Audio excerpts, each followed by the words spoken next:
Hi friends, welcome back to our channel. ట్రైన్లో ఇష్టంగా తినే చిట్టి సమోసాలని ఇంట్లోనే ఈజీగా చేసేసుకోవచ్చు.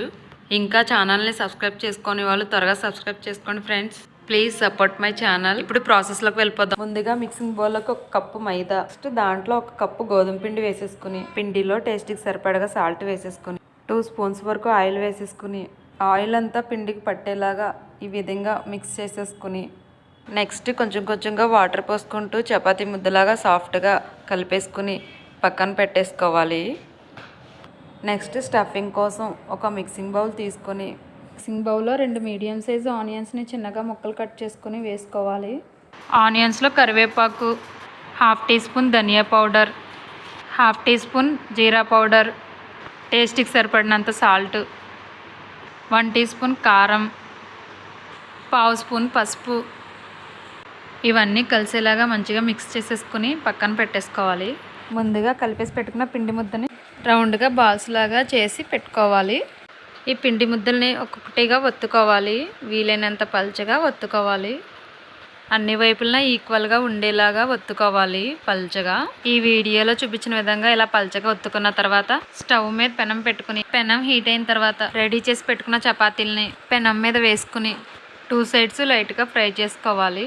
ఎక్కువగా ఫ్రై చేయాల్సిన అవసరం లేదు, లైట్గా ఫ్రై చేస్తే సరిపోతుంది. అన్ని చపాతీని ఇలా ఫ్రై చేసుకున్న చపాతీని ఇలా బోర్డు పైన వేసుకుని పీసెస్ అన్నీ ఈక్వల్గా రావడం కోసం ఇలా స్కేల్ పెట్టుకుని లైన్ డ్రా చేసినట్టు పొడవుగా ఇలా కట్ చేసుకోవాలి. ఇలా కట్ చేసేటప్పుడు చపాతీకి స్టార్టింగ్లో ఎండింగ్లో వచ్చే చిన్న పీసెస్ని వీటిని వేస్ట్ చేయకుండా ముక్కలుగా కట్ చేసుకుని చిప్స్లా డీప్ ఫ్రై చేసుకోవచ్చు.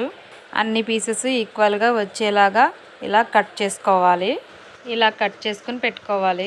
తర్వాత ఒక బౌల్లో 1 టేబుల్ స్పూన్ మైదా వేసుకుని పిండిని కొంచెంగా వాటర్ పోసుకుంటూ ఫోర్క్తో మిక్స్ చేసుకోవాలి. ఇలా ఫోర్క్తో మిక్స్ చేయడం వల్ల పిండిలో బబుల్స్ ఏర్పడకుండా హెల్ప్ అవుతుంది. పిండిని ఇలా పేస్ట్లా రెడీ చేసుకున్న తర్వాత కట్ చేసి పెట్టుకున్న ఒక షీట్ని తీసుకుని ఈ షీట్ని కోన్ షేప్లో ఫోల్డ్ చేసుకోవాలి. ఈ వీడియోలో చూపించిన విధంగా ఫోల్డింగ్ చేసుకోవాలి. ఇలా ఫోల్డింగ్ చేసేటప్పుడు ఇక్కడ మిడిల్లో మిక్స్ చేసి పెట్టుకున్న మైదా పిండిని అప్లై చేసుకోవాలి. తర్వాత పైకి ఫోల్డింగ్ చేసుకొని పైన మైదా పిండిని అప్లై చేయాలి. జాయింట్ ఊడకుండా ఉండడం కోసం. డీప్ ఫ్రై చేసేటప్పుడు ఊడిపోయే ఛాన్స్ ఉంటుంది, దానికోసం ఇలా పిండిని అప్లై చేసుకోవాలి. ఇలా కోన్ షేప్ రెడీ చేసుకున్న తర్వాత ముందుగా రెడీ చేసి పెట్టుకున్న స్టఫింగ్ పెట్టేసుకుని పైన పార్ట్ కొన ఇలా మిక్స్ చేసి పెట్టుకున్న మైదా పిండిని అప్లై చేసేసుకుని ఇలా కిందకి ఫోల్డింగ్ చేసేసుకుని జాయింట్ చేసేసుకోవాలి. పైన వైపు ఉన్న ఇంకొక లేయర్ కూడా మిక్స్ చేసి పెట్టుకున్న మైదా పిండిని అప్లై చేసేసుకుని జాయింట్ చేసేసుకోవాలి.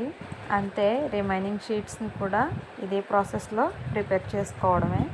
అన్ని షీట్స్ని ఇలా ప్రిపేర్ చేసుకున్న తర్వాత డీప్ ఫ్రై కోసం స్టవ్ మీద కడాయిలో ఆయిల్ హీట్ చేసుకుని, ఆయిల్ హీట్ అయిన తర్వాత రెడీ చేసి పెట్టుకున్న సమోసాలని 1 బై 1 వేసుకుని 2 సెకండ్ల వరకు అలానే ఫ్రై అవనివ్వాలి. 2 సెకండ్ల తర్వాత రెండో వైపు మూవ్ చేసుకుని కలర్ మారేంత వరకు ఫ్రై చేసుకోవాలి. ఇలా ఫ్రై అయిన తర్వాత సర్వింగ్ ప్లేట్లో వేసుకుని సర్వ్ చేసుకోవడమే. అంతే, ట్రైన్లో ఇష్టంగా తినే ఆనియన్ సమోసా రెడీ. టేస్ట్ అయితే చాలా బాగా వచ్చాయి. నా వీడియో నచ్చితే లైక్ చేయండి. మరిన్ని వీడియోస్ కోసం నా ఛానల్ని సబ్స్క్రైబ్